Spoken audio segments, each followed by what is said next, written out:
Hi guys, once again welcome back to my YouTube channel Medicure Buddy. Once again I'm back with another session of rapid revision of gynecology in which we are going to discuss an extremely important topic today जो कि कई बार PG point of view से भी पूछा गया है and that is nothing else but postmenopausal bleeding. ठीक है, postmenopausal bleeding आज के टॉपिक में हम समझने वाले हैं. So what is it actually?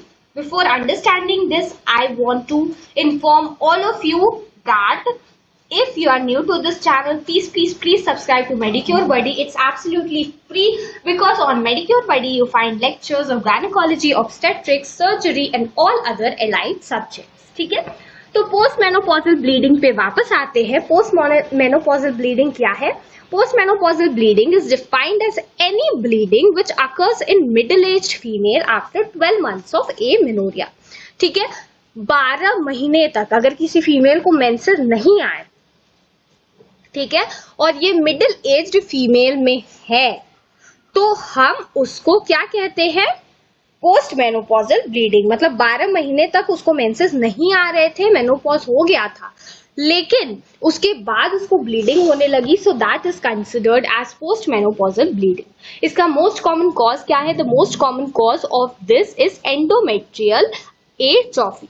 ठीक है, एंडोमेट्रियम का डीजनरेशन जब होता है तो कई बार ये चीज देखने को मिल सकती है. अदर कॉजेज जैसे हार्मोन रिप्लेसमेंट थेरेपी पे अगर कोई फीमेल है, या फिर पॉलिप बहुत इंपॉर्टेंट कॉज हो सकता है. ठीक है, एंडोमेट्रियल हाइपरप्लेजिया और एंडोमेट्रियल या फिर cervical cancer can also be an important cause. ठीक है, अब हम परसेंटेज वाइज अगर कॉज को समझने की कोशिश करें कि कौन से कॉज की होने की चांसेस ज्यादा होती है, so endometrial atrophy constitutes of 60 to 80% of the cause of post menopausal bleeding. उसके अलावा oestrogen replacement therapy 15 to 25% chances होती है कि वो एक कॉज हो पोस्ट मेनोपॉजल ब्लीडिंग का. ठीक है, सबसे कम कॉज क्या होता है? Endometrial hyperplasia. ठीक है, अब हम most common cancer causing post menopausal bleeding की अगर हम बात करें तो डेवलप्ड कंट्रीज में ये एंडोमेट्रियल कार्सिनोमा होता है, बट इंडिया में ये कार्सिनोमा सर्विक्स है. So this can be a prominent question, और तब आपको आंसर इंडिया के पॉइंट ऑफ व्यू से देना है कि अगर most common cause of cancer जो कॉज करता है पोस्ट मेनोपॉजल ब्लीडिंग, अगर ये क्वेश्चन पूछा जाता है तो आंसर गोज कार्सिनोमा सर्विक्स. ठीक है, नाउ अगर मोस्ट कॉमन कैंसर जो कॉज करता है post menopausal bleeding world wide की अगर हम बात करें तो वो भी कार्सिनोमा सर्विक्स ही है, बट अगर डेवलप्ड कंट्रीज की बात करें तो ये एंडोमेट्रियल कार्सिनोमा है. Percentage of post menopausal women who have endometrial cancer 10% chances होती हैं सिर्फ. और सबसे पहला इन्वेस्टिगेशन हम लोगों को इस केसेस में ट्रांसवेजाइनल सोनोग्राफी करनी चाहिए. अब ये करके हमें पता क्या चलेगा?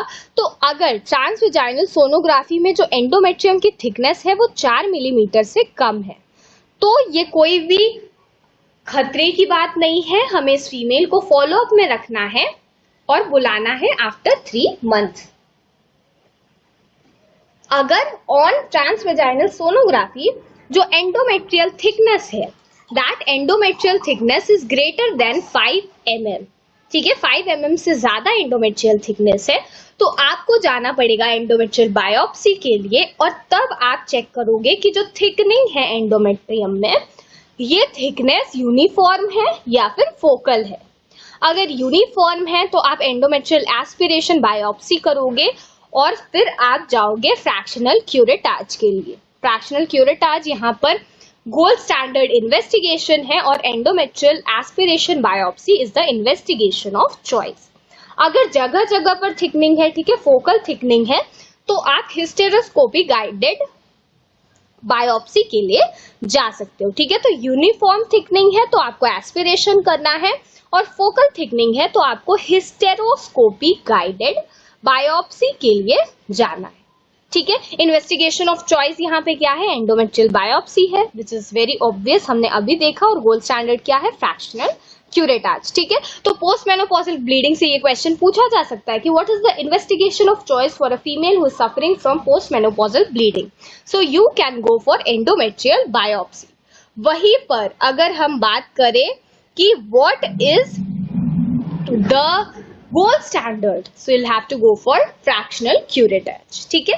So friends, this is it about today's session, जिसमें हमने डिस्कस किया पोस्ट मेनोपॉजल ब्लीडिंग.